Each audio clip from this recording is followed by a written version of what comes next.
First year वालों को पढ़ाना फटाफट देखिए। नेक्स्ट चैप्टर आपका इलेक्ट्रिकल में 3 फेज सिस्टम, 3 फेज सिस्टम, जिसको हम 3 फेज ऐसे भी कह सकते हैं, ठीक है।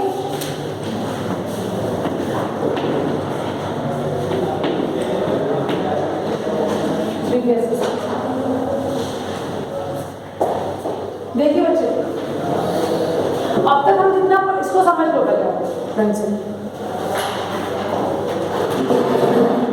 अब तक हम जो पढ़ते आ रहे थे वो हमारा 1 फेज सिस्टम था। जो मैंने अभी तक आपको फर्स्ट चैप्टर में पढ़ाया वो 1 फेज सिस्टम था। सबसे पहले मैं आपको बताती हूँ 1 फेज, 2 फेज और 3 फेज होता क्या है, सुन लो। इसमें कोई बहुत लंबी कहानी नहीं है ना, इसको डिटेल में को जाने की ज़्यादा बहुत ज़्यादा जरूरत है, ठीक है। अब तक आपके पास अभी 3 फेज से भी ज़्यादा सिस्टम है, 6 फेज भी हो सकता है, 12 फेज भी हो सकता है, ठीक है। सबसे पहले हमारे पास जो था वो 1 फेज सिस्टम था, 1 फेज, ठीक है, यानी जिसमें केवल एक कॉइल, जैसे मैंने आपको बताया था प्योर इंडक्टर लिक्विड, ये 1 फेज सिस्टम है। जो प्रॉब्लम है सुनते हैं। फिर आपका 2 फेज, अगर जिस इलेक्ट्रिकल सिस्टम में आपके 2 कॉइल्स, एक सर्किट में आपकी 2 कॉइल्स लगी होंगी, वो हो जाएगा 2 फेज, दो कॉइल।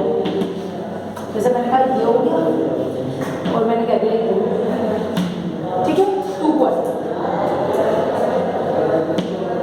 रजिस्टर नहीं होगा, रजिस्टर से कोई लेना देना नहीं है, ठीक है। उसके बाद आएगा 3 फेज, जिसमें 3 कॉइल्स होंगी, वो हो जाएगा आपका 3 फेज सिस्टम।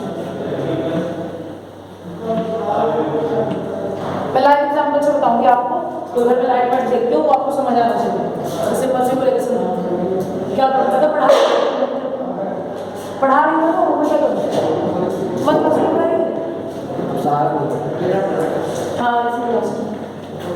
गुलाब से चक्कर में पागल रहता है, पूरे दिन उनके चक्कर में पागल रहता है, उनको चपचे घूमता है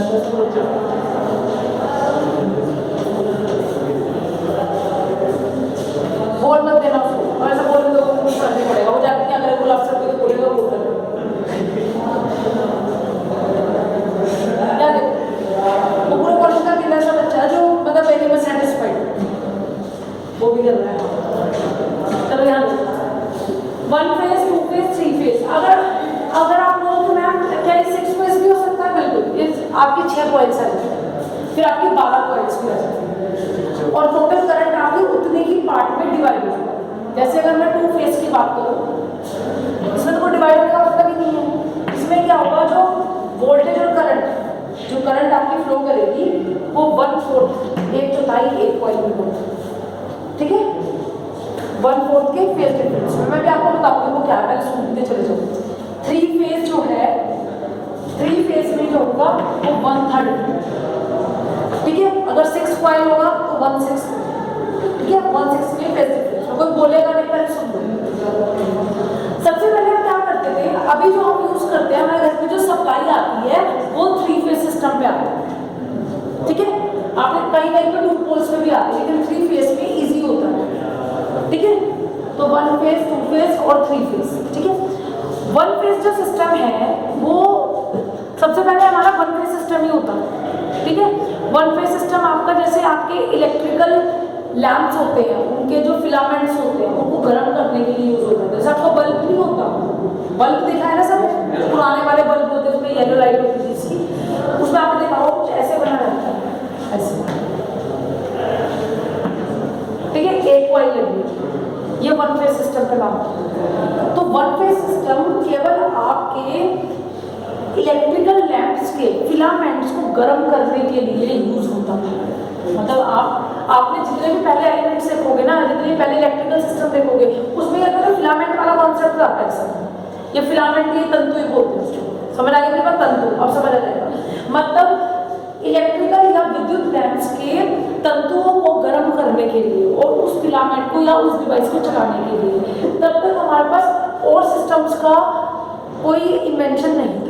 समझ आ गई मेरी बात। सबसे पहले हमारे पास 1 फेज सिस्टम था जिसमें केवल एक कॉइल होती थी, और वो एक कॉइल जैसे फिलामेंट का काम करती थी, जो इलेक्ट्रिकल लैंप्स के तंतुओं को फिलामेंट्स को गर्म करने का काम करती है। आगे मेरी बात समझ? ये तो रही वन फेज सिस्टम। फिर हमने टू फेज सिस्टम पे कैसे जंप किया? टू फेज सिस्टम में हमने ऐसे जंप किया कि हमारे पास सिंपल जो ये फिलामेंट्स बेसिस था जिसमें हम नाइट्रोजन या ऑर्गन गैसेस भर देते थे, ये तब तक काम करते थे। ठीक है, आपको पता जरा सा भी फिलामेंट बहुत ज़्यादा गर्म हो तो टूट गया, खत्म हो गया। ठीक है, अब उसके बाद क्या हुआ, आपकी बड़ी बड़ी मोटर्स का आविष्कार हुआ, एसी मोटर्स का। किसका आविष्कार हुआ? AC motor. एसी मोटर आपकी इन्वेंटिव। इस इलेक्ट्रिकल लैंप्स के बाद, इलेक्ट्रिकल लैंप के बाद में तुम क्या कर रहे हो रितेश?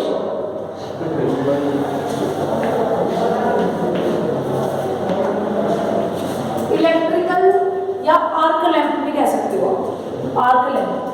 इलेक्ट्रिकल लैंप्स समझ आ रही थी, याद आ रहा होगा, जैसे ये आपने 12th में पढ़ा है, 10th में भी पढ़ा। ठीक है, फर्स्ट प्लस 1 की बुक्स में पढ़ा होगा। ठीक है, तो इलेक्ट्रिकल लैंप के तत्वों को गर्म करने के लिए, उनका तापन करने के लिए, गर्म करने के लिए हम उसका यूज करते थे, उस डिवाइस को रन करने। तो वहाँ हमारे वन फेज सिस्टम से काम चल जाता था। लेकिन जब हमने एसी मोटर्स का आविष्कार हुआ, एसी मोटर्स आपका इन्वेंटेड हुई, उस केस में क्या हुआ, हमने इसी वन फेज सिस्टम से, वन फेज सिस्टम का मतलब one coil, that's it, nothing else. ठीक है, वन फेज सिस्टम से मतलब एक कॉइल को लेके, यही कॉन्सेप्ट हमने यहाँ यूज करना चाहा। हमने पढ़ाई रही वाले भी देर से पढ़ा दिया, कितनी देर हो गई, 2 घंटे से पढ़ा रही हूँ, बैठा हुआ। हाँ तो मैं तुम जाओ, जो पढ़ाने दो, पढ़ना है, पीछे से आगे बैठो, बोलो। अब जो आपका एसी मोटर है, एसी मोटर जो है आपका, वो आपका इन्वेंट किया। एसी मोटर जब इन्वेंट हुई, जब एसी मोटर का आविष्कार हुआ, तो उसने इसी से इसको रन कराया। तो एक मोटर से, एक से तो इसका काम चल ही नहीं रहा था, वन फेज से ये गर्म होके नहीं चल पा रहा। ठीक है,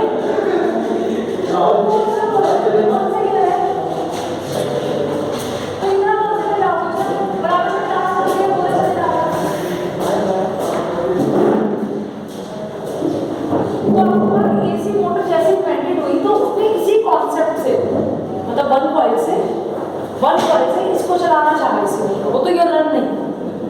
फिर क्या किया, इसके लिए हमने एक कॉइल और ली, ऐसे 2 सिस्टम लगा, ये चली, एसी मोटर चली। लेकिन जब एसी मोटर चली तो उसमें जो आपकी करंट थी, वो जो एक तो ये तो मेन कॉइल हो गई, इससे आपने इसको कनेक्ट किया, लेकिन एक कॉइल से नहीं काम कर पाया, इसलिए इसके साथ में एक सिस्टम और लगाया, जिसको हमने सेकेंडरी वाइंडिंग का नाम दिया, जिसमें से एक को तो हमने कहा प्राइमरी वाइंडिंग, मुख्य कुंडली, प्राइमरी वाइंडिंग, और एक को मैंने कहा ऑक्सिलरी वाइंडिंग, यानी सहायक कुंडली। आपको याद आ जाएगा तो आपने आर्मेचर का कॉन्सेप्ट पढ़ा, मैं वो समझ आएगी बात।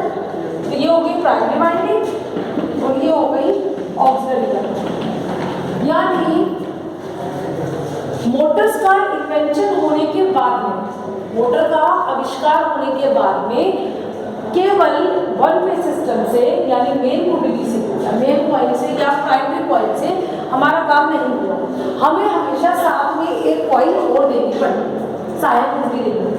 ठीक है, क्योंकि एसी मोटर सेल्फ स्टार्टिंग नहीं होती है। उसका रीजन क्या है, एसी मोटर्स जो होती हैं वो सेल्फ स्टार्ट नहीं होती है। ये आप 4th और 5th चैप्टर में पढ़ोगे। 4th चैप्टर में सेकंड आप 3 फेज सिस्टम पढ़ोगे और 3rd चैप्टर में आप ट्रांसफार्मर के बारे में पूरा डिटेल पढ़ोगे। फिर जब आप 4th में चलोगे, 4th, 5th, 6th, 7th तक आप सिर्फ मोटर्स ही मोटर्स पढ़ोगे। तो मोटर्स पे दिमाग लगाने की जरूरत नहीं है, फिलहाल हमें बेसिक सिस्टम समझना है कि कहाँ से क्या है। तो क्योंकि यहाँ पे 2 कॉइल यूज हुई है, तो ये क्या बन गया 2 फेज। लेकिन इसमें एक सहायक कुंडली देने से अच्छा है कि हम क्या करें कि सीरियली या पैरेलल पहले से ही एक ऐसा अरेंजमेंट लेके चले जिसमें हमारे 2 कॉइल पहले से ही रेडी हो। समझ आया मेरी बात? इसमें तो हर बार कनेक्ट करनी पड़ेगी। आपने क्या किया, प्राइमरी की जगह वन फेज की बजाय आपने 2 फेज पे जंप किया, मतलब आपने हर बार क्या किया, 2 ही तारों का कॉम्बिनेशन। ठीक है, 2 ही तारों का कॉम्बिनेशन, तो वो क्या हो गया, वो हमारे लिए क्या एसी मोटर को।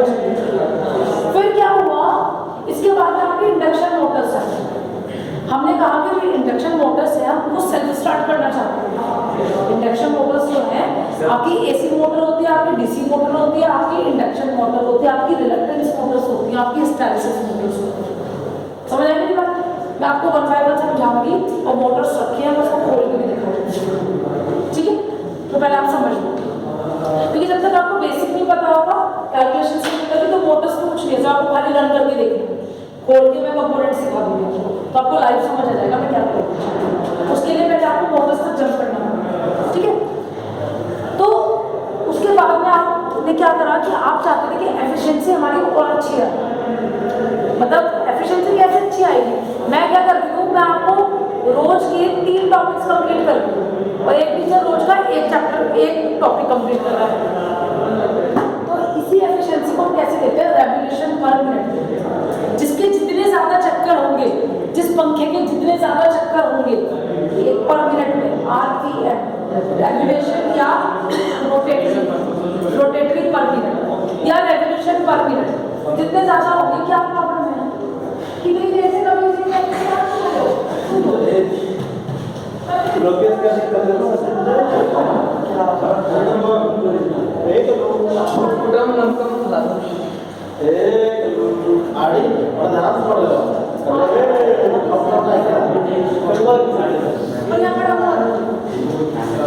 तो रोटेटरी पर मिनट्स जितने ज्यादा होंगे, रेवोल्यूशन पर मिनट जितने ज्यादा होंगे, उतनी ज्यादा चक्रों की संख्या जितनी ज्यादा होगी उतना अच्छा क्या करेगा, उसकी एफिशिएंसी उतनी ज्यादा कुछ उतनी तेज चलेगी ना, है ना?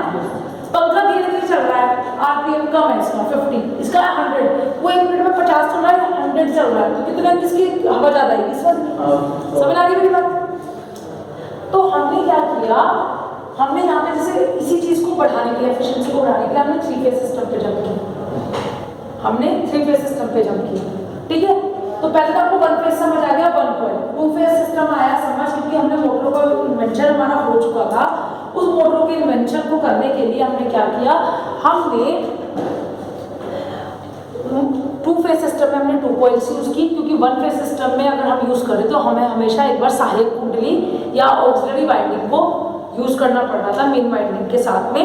हमने क्या किया, 2 फेज सिस्टम को किया, उससे हमारी एफिशिएंसी भी बढ़ गई, ठीक है? क्योंकि एसी मोटर्स जो है, जो मोटर्स का पहले आविष्कार एकदम हुआ था शुरू में, वो सेल्फ स्टार्टिंग नहीं थी। सेल्फ स्टार्टिंग का क्या मतलब है, सिर्फ आपको 4 चैप्टर में समझ आएगा, अब इसको पढ़ा के मुझे कोई फायदा नहीं, क्योंकि 3 फेज एक अलग चीज हो गई, कॉन्सेप्ट एक बेसिक कॉन्सेप्ट अलग है और मोटर्स का कॉन्सेप्ट अलग है, ठीक है? समझ आ गई मेरी इतनी बात? आप सिर्फ वर्ड सुनते चले जाओ मैं क्या बोलूँ, ठीक है? फिर आपका आता है 3 फेज सिस्टम। 3 फेज सिस्टम में हमने उस चीज़ों को और इम्प्रूव किया।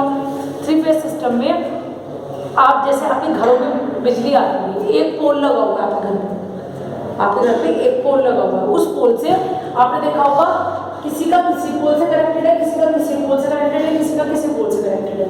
उससे फायदा क्या रहता है, आप अगर आप 1 फेज सिस्टम पे करते तो एक पोल से एक फेज सिस्टम से आप इससे भी सप्लाई ले सकते हो, ऐसी बात नहीं कि 1 फेज से नहीं ले सकते। 1 फेज सप्लाई में क्या होगा, क्योंकि हर एक चीज की एक लिमिट होती है कि आप 12 घरों को सप्लाई दे सकते हो एक खंभे से। फिर ऐसे ऐसे आपको वहाँ पता लगा, मैं ऐसे एक एवरेज लेके चलती हूँ कि 100 घर है एक पोल से एक फेज सिस्टम पे आपके 10 घरों को सप्लाई जा सकती है। और अगर आप 1 फेज सिस्टम यूज कर रहे हो तो एक पोल, पहले एक पोल, फिर दूसरा, फिर तीसरा, फिर चौथा, फिर 5वां, ऐसे 10 पोल लगाने पड़ेंगे, ठीक है? और अब आपने क्या किया, अगर एक पोल से 10 घरों को सप्लाई जा रही है, तो अगर आपने 3 फेज सिस्टम यूज किया तो आपने कितने घरों को दे दिया, 30 घरों को आपने सप्लाई दी। आपने देखा होगा कि कभी कभी किसी और के घर की सप्लाई आ रही होती, लाइट आ गई, आपके घर की लाइट नहीं आ रही, तो वो कहता है एक फेज चला। एक फेज का मतलब कि एक फेज में करंट पास नहीं। समझ आ गया मेरी बात? क्लियर है या नहीं? और हम वो स्टार कनेक्शन में देखते हैं, वो मैं स्टार और डेल्टा सब समझूँ, क्लियर है इतनी बात? तो ये 1 फेज है, ये 2 फेज है और ये 3 फेज सिस्टम, ठीक है? जरा लिख लीजिए, देखिए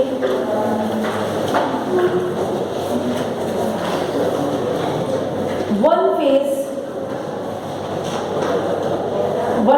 वोल्टेज का यूज इलेक्ट्रिक लैंप्स के 1 फेज वोल्टेज का यूज 1 फेज वोल्टेज का यूज इलेक्ट्रिकल लैंप्स के इलेक्ट्रिकल लैंप्स के फिलामेंट को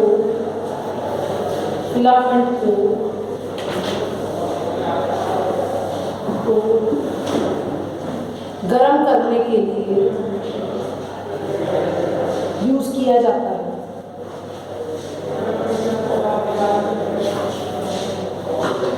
आगे देखिए, मोटर्स, एसी मोटर के आविष्कार या इन्वेंशन, एसी मोटर्स के इन्वेंशन या आविष्कार के बाद, एसी मोटर्स के इन्वेंशन के बाद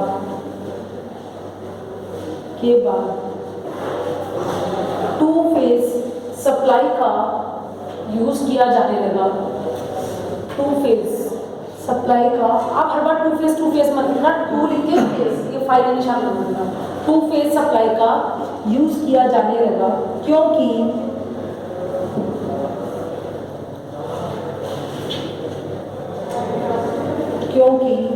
वन फेज मोटर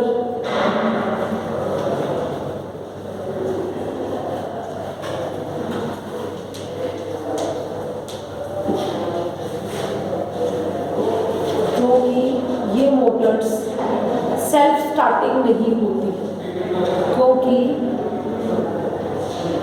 ये मोटर्स सेल्फ स्टार्टिंग नहीं होती जब तक उनके साथ कोई ऑक्सिलरी या सहायक कुंडली ना जोड़ी जाए।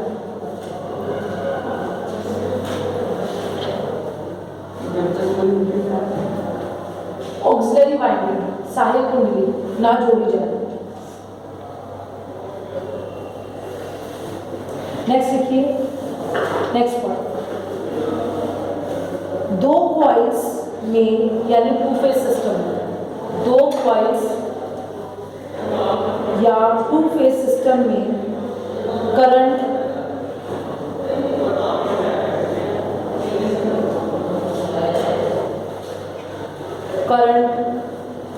वन फोर्थ, जो मैंने लिखा भी है ये वाला, वन फोर्थ साइकिल के, वन फोर्थ साइकिल के फेज डिफरेंस पर बहती है या फ्लो करती है।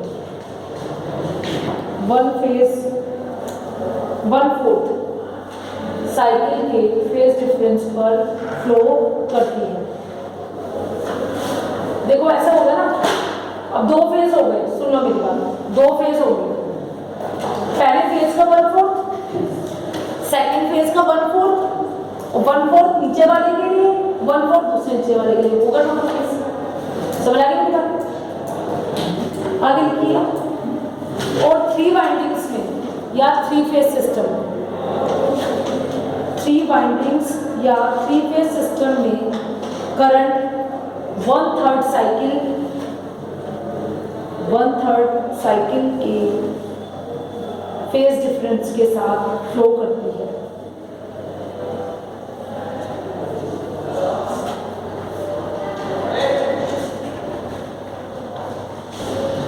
नेक्स्ट देखिए, सबसे इंपॉर्टेंट, थ्री फेज सिस्टम की एफिशिएंसी और power factor cos pi. Three phase system की एफिशिएंसी और पावर फैक्टर बहुत अच्छा होता है।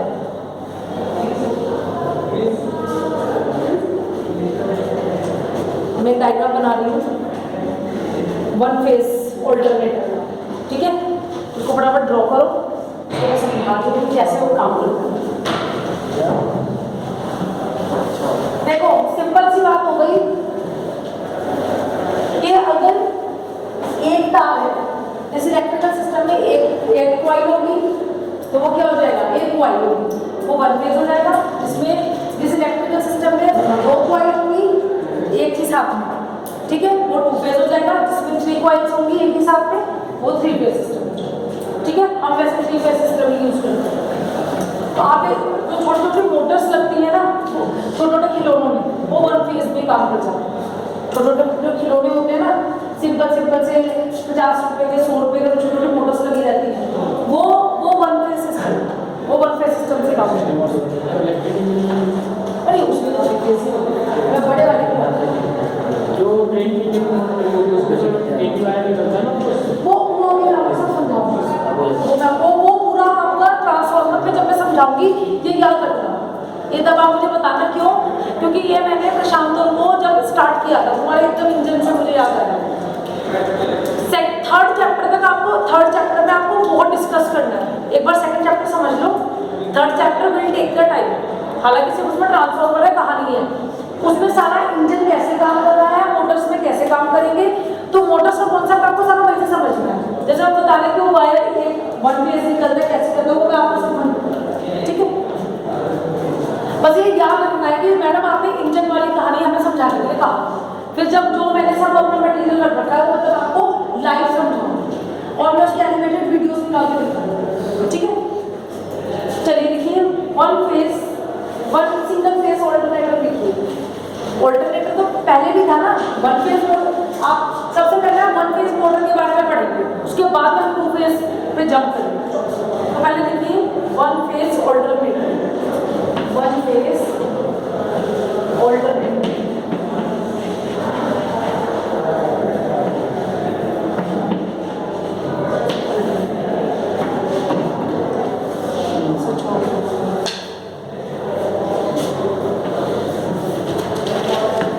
ये वैसे आप सब लोगों ने पढ़ा हुआ है, लेकिन मैं फिर भी बता रही हूँ क्योंकि ये मेरे सिलेबस है।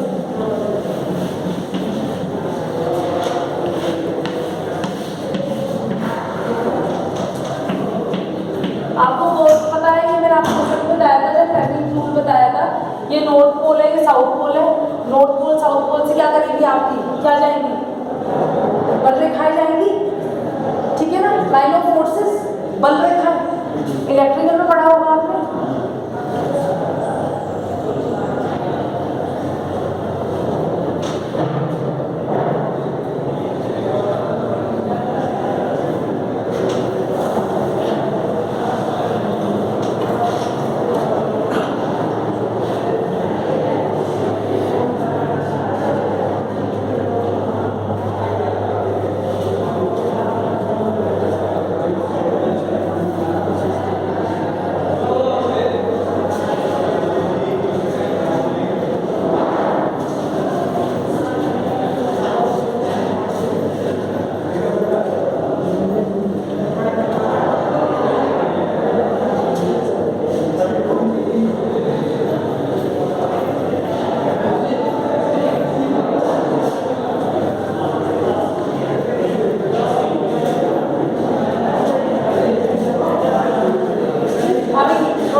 ऐसे ये एक ऑल्टरनेटर है और यहाँ पे मैं वन फेज से समझा दूँ तो आपका क्या होगा, ये आपको दो पोल्स है, जैसे डायनामो वगैरह पढ़ा है ना आपने, डायनामो वगैरह पढ़ा है छोटी क्लास में, वही चीज़ है।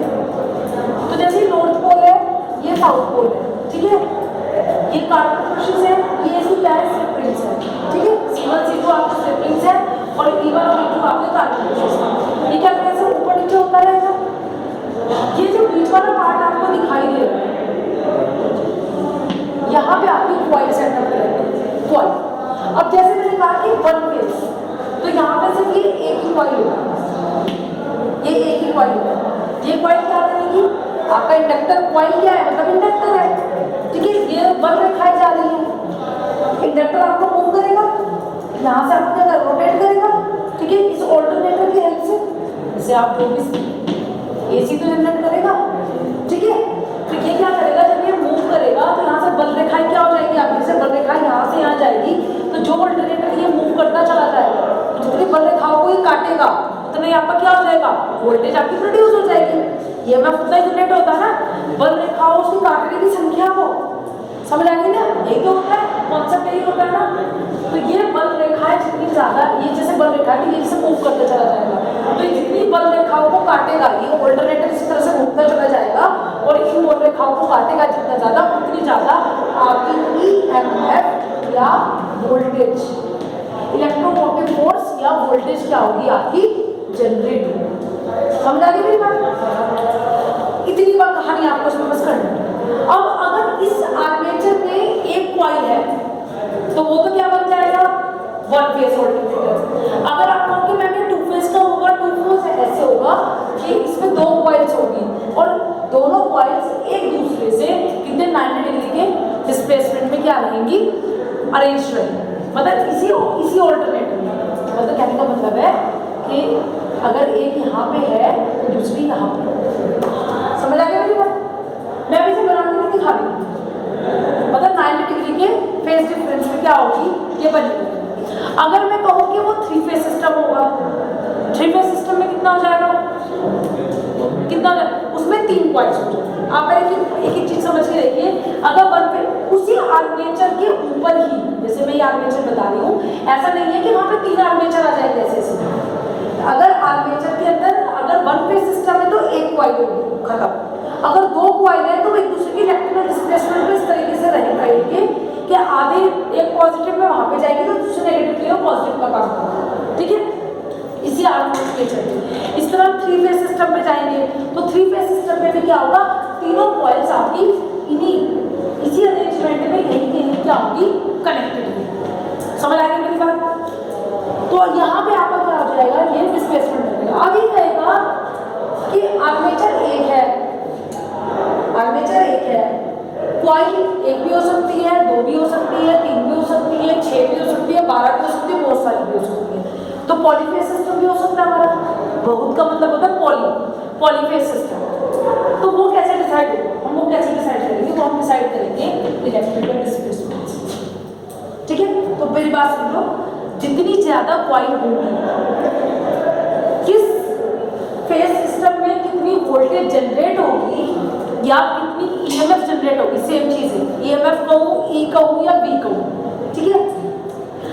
कितनी ज्यादा वोल्टेज, आपकी वोल्टेज वेव्स कितनी प्रोड्यूस होगी, ये डिपेंड करता है आपके नंबर ऑफ कॉइल्स, ठीक है। अगर आपका वन फेज सिस्टम है तो एक ही वोल्टेज प्रोड्यूस होगी, E1। अगर आपका टू फेज सिस्टम है तो दो वोल्टेजेस प्रोड्यूस होगी, E1 E2। अगर आपका थ्री फेज सिस्टम है तो तीन वोल्टेजेस प्रोड्यूस होंगे at a time, E1 E2 E3, ठीक है। उसके बाद आपका अगर क्या है, 6 फेज सिस्टम है तो कितनी होंगी, 6 voltages, E1 E2 E3 E4 E4 E6, यानी number of voltages produces in any phase system is equal to the number of the coil are using in your electrical system। समझ आ गई मेरा, जितनी number of coils उस system में use हो रही है उतना ही आपकी वोल्टेजेस प्रोड्यूस होगी। समझ आ गई मेरी इतनी बात, ठीक है। हाँ, नंबर ऑफ टर्न्स नहीं, नंबर ऑफ टर्न्स की बात कर रही हूँ, नंबर ऑफ टर्न्स की नहीं, नंबर ऑफ कॉइल्स की बात कर रही हूँ। टर्न्स पर डिपेंड नहीं करता, नंबर ऑफ सिस्टम कितने, भाई ये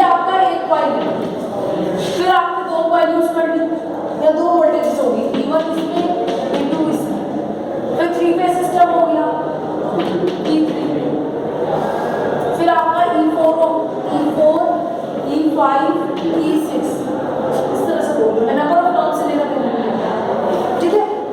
नंबर ऑफ वोल्टेजेस कह रही हूँ, ठीक है। मैं ये नहीं कह रही कि कितनी वोल्टेज होगी, मैं कह रही नंबर ऑफ वोल्टेजेस कितनी। मैं वोल्टेज की वैल्यू नहीं कह रही, I am not talking about the value of the voltages, I am saying how much number of voltages, ठीक है। It will depend on your number of coils.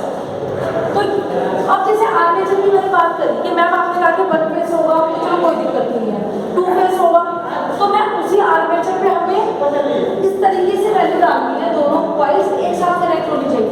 इस तरह 3 फेस सिस्टम, इस तरह 6 फेस सिस्टम है, तो उसमें हम एक फॉर्मूला लिखाएंगे इलेक्ट्रिकल डिस्प्लेसमेंट, ठीक है, विद्युत विस्थापन, कि मतलब एक कॉइल से अगर 2 फेस सिस्टम है तो कितना डिस्प्लेसमेंट आना चाहिए, अगर 3 फेस सिस्टम है तो कॉइल किस तरीके से एक ही आर्मेचर, क्योंकि ऑल्टरनेटर जैसे जैसे मूव करेगा, बल रेखा है वो जितनी ज्यादा चुंबकीय बल रेखा वो काटेगा उतनी उसमें क्या होगी, ईएमएफ जनरेट होगा।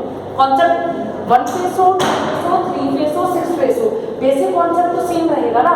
ट्रांजिस्टर को आप डायोड है, डायोड से आपका ट्रांजिस्टर बना, ट्रांजिस्टर से आपने उसी ट्रांजिस्टर को एज एन एम्पलीफायर यूज कराया, एज अ स्विच यूज करवाया, ऐसा वोल्टेज एम्पलीफायर यूज करवाया, ऐसे पावर एम्पलीफायर यूज कराया, ऐसे आप 555 टाइमर का की आईसी बनाओगे। बेसिक कॉन्सेप्ट तो डायोड का ही है ना, तो डायोड का जैसे कॉन्सेप्ट ऐसे इसका ऑल्टरनेटर कॉन्सेप्ट है, वोल्टेज प्रोड्यूस करने वाला ये ऑल्टरनेटर ही है।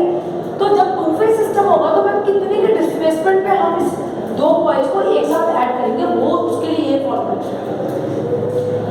टोटल डिस्प्लेसमेंट कितना होता है, टोटल कितना 360 डिग्री से ज्यादा कुछ नहीं हो सकता, तो 360 डिग्री आपका इलेक्ट्रिकल विद्युत अंश कितना है 360 डिग्री। अब divide by number of face, कितने नंबर ऑफ फेस, ठीक है। तो अब जैसे मैं 1 कॉइल की बात करूंगी तो 1 कॉइल पूरा 360 पे मूव कर रहा है, ठीक है। अगर नंबर ऑफ 360 डिग्री तो पूरा हो गया ना, नंबर ऑफ फेस कितना है 1, तो कोई डिस्प्लेसमेंट होगा नहीं, पूरा 360 होगा ऐसे, जैसे मैंने आपको ऐसे बताया, यानी एक कॉइल आपकी पूरी स्ट्रिंग ऊपर लिखी है, समझ आ गया मेरी बात। उसके बाद आपका नंबर ऑफ 2 फेसेस, ठीक है, कितना होना चाहिए 180, यानी 2 फेस सिस्टम, अगर 2 कॉइल्स हैं 2 फेस सिस्टम है 360 तो ऐसे करेगा, नंबर ऑफ फेस सिस्टम कितने हो गए 2 कॉइल हो गई, तो 2 डिवाइड कर एक कॉइल दूसरे से 180 डिग्री की इलेक्ट्रिकल डिस्प्लेसमेंट रहनी चाहिए, समझ आ गया मेरी बात। उसके बाद हम कह रहे हैं कि नहीं मैं 3 फेस सिस्टम की बात करूँ, क्योंकि हमारे 3 फेस सिस्टम सबसे ज्यादा यूज करते हैं, तो कितना हो जाएगा, ये निकल भी कितना रहेगा 120, मतलब टोटल डिवाइड हो गया, जब आप टोटल सम अप करो ना तो वो 360 आना चाहिए, कहने का मतलब। तो 120 में कैसे होगा, ऐसे ही होगा, समझ आ रहा है। अगर 6 फेस सिस्टम हो जाएगा तो 60 डिग्री आ जाएगा,